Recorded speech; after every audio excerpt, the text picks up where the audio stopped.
Humans have always been clever. Sticking together helped us survive, hunting, protecting each other. But sometimes, we drift apart. Natural disasters can strike at any moment, leaving a lone survivor to fend for themselves. But how do you do that without communication or a map? Isolation was more than physical. It was emotional. Humans needed others, to share food, to guard the night, to laugh, to grieve. Alone, every task grew heavier. No one to watch your back while you drank. No one to help carry meat. No one to speak to except the wind and the trees. Silence itself became a threat. Days without voices, nights without fireside chatter, it eroded the mind.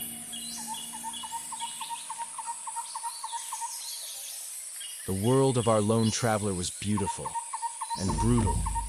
Herds roamed the plains, rivers cut through forests, but predators stalked them all. Lions, hyenas, saber-toothed cats, each one stronger and faster than him. Even weather could betray him.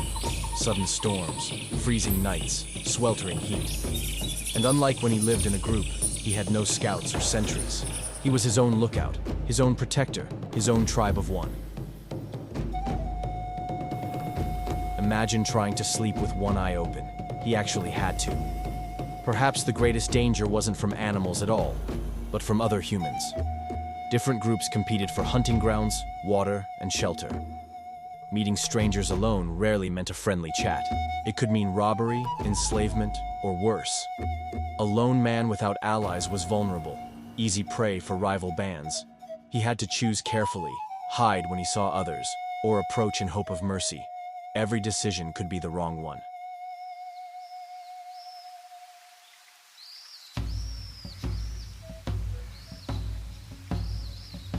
Water was always the first concern.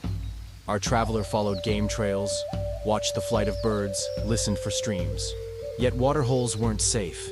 Every thirsty creature gathered there, including predators, and sometimes hostile humans.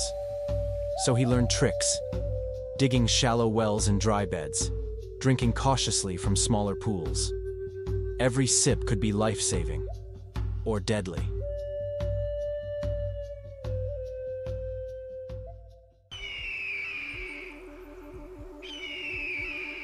Food was harder still.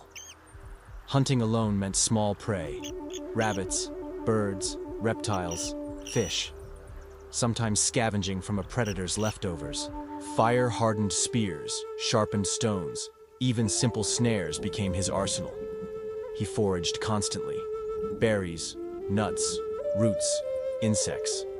Knowledge of plants could mean survival, but a single mistake, eating the wrong leaf, could mean poison. Without companions to share the load, every hunt was exhausting. Every kill had to be dragged, butchered, and guarded by him alone. Any kill needed to be butchered on site and carried.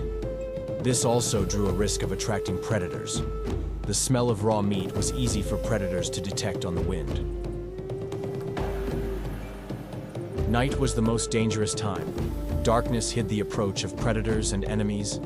He climbed into trees when he could, curled into caves if they were empty, or built crude shelters of branches and hides. Fire was both friend and burden. It kept animals at bay, but its smoke and glow could betray him to rival humans. To sleep meant trust, trust that his preparations held, and that he would live to see the morning.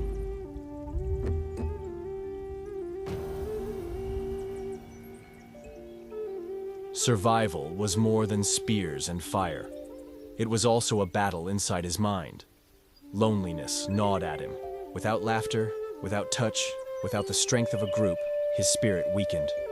Humans were not designed to walk the earth alone. Our minds crave connection. Without it, despair could be as deadly as hunger.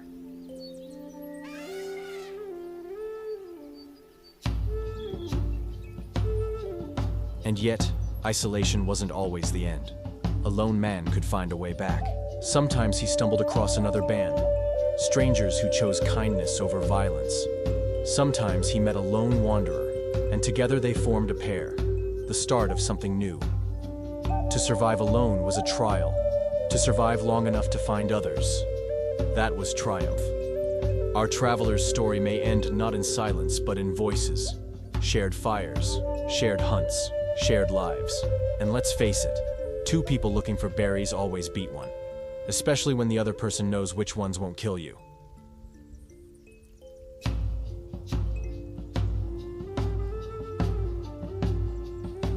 So, what was life like for an archaic human male, alone in the wild? It was harsh, dangerous, and often lonely beyond words. But it was not hopeless. Because again and again, humans found one another. They formed groups, families, tribes. They survived together.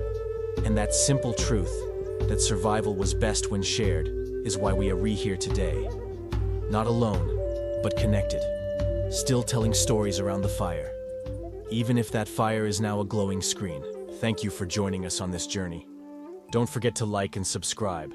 After all, even in the digital age, no one likes to be alone.